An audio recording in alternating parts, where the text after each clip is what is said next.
Welcome to This Week in Poker, your source for the latest happenings in poker news. I'm Sean Green. The biggest news is that Phil Hellmuth has a very good chance of landing his first ever WPT title today. The Bay 101 Shooting Star main events final table is set to play out today at 4 p.m. Pacific. Hellmuth is sitting in second place out of the remaining 6 players, so he's definitely got a decent shot. But then again, his table mates aren't exactly strangers to the game. Arguably his most recognizable opposition is Hassan Habib. Habib starts the table in 5th place, giving Hellmuth some breathing room. The rest of the table is comprised of chip leader Andy Seth, Dan O'Brien, Matt Kakwan, and McLean Carr, all of whom have more than 6 figures worth of tournament winnings. Both Habib and Seth, who plays online as BK Ice, have more than $1 million in winnings. Check back on cardplayer.com tomorrow to find out who has won. And speaking of Hellmuth, his sponsor site UB just announced that they've canceled this year's Aruba Poker Classic. The site has sponsored and promoted the event for years, and it was UB's only major contribution to the live poker circuit. Poker pro Brandon Hall won the event last year. The Aruba stop was a favorite for many pros, but UB's decision was part of a series of massive rebranding and refocusing moves. Paul Leggett, Chief Operations Officer for Tequiro, owner and operator of UB.com, explained the decision. Over the last year, we've been redefining the UB brand in every way. We love the Aruba Poker Classic event, but we think that we can do a lot for our players by investing in new events and rewards.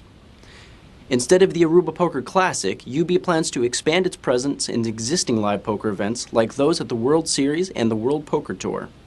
The site also has plans to focus on adding more online poker tournaments with larger prize pools, including a second UB Online Championship Series each year. In high-stakes poker news, Tom Dwan is wasting no time regaining his footing in 2010 after a less-than-stellar 2009. Dwan is already up about $2.5 million for 2010. He took a lot of it off of the player who was the bane of his 2009 existence, Phil Dwan. And then, to top it off, he extended his lead over Patrick Antonius in the highly publicized Durrrr Challenge. For the one guy out there who hasn't already heard, Antonius and Dwan are playing an epic series of heads-up matches with extra money on the line for whoever finishes ahead.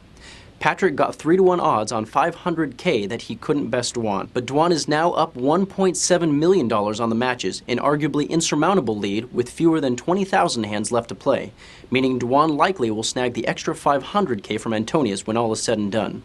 The conversation now has turned to whether Antonius will buy out of the challenge or attempt to at least reduce his losses before paying up the extra money. We spoke with Dwan during the taping of the current season of High Stakes Poker about his big bluff last season and whether he prefers live or online poker. Well, I wanted to win the pot, so Barry bet and I raised. And then he called. And then Eastgate called too. And then I realized that I had to bet a lot to win the pot. So then I bet a lot, and then they folded. So then I won the pot. Yeah, I mean, I bet after the hand that Eastgate had a deuce. And I was planning on betting a bit until, I ended up winning 9K in side bets or something that he had a deuce.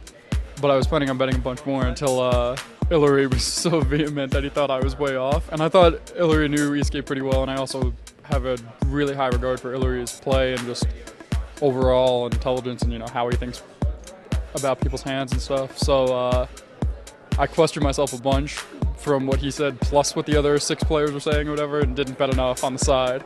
But yeah, I mean, I was pretty confident he had a deuce to start until once all 6 of them or whatever were saying that I was crazy, including Hillary. I started questioning it a little bit, but ended up being right. Live's more interesting because there's more information, but online's way faster. So that's a really good thing because you don't get bored as easy. You get more hands. If you're winning, you win more money. I guess I would go with online generally, but live can be really fun sometimes, so it's close. Well, that's it for This Week in Poker. Thanks for watching, and catch us again next week here on Card Player TV.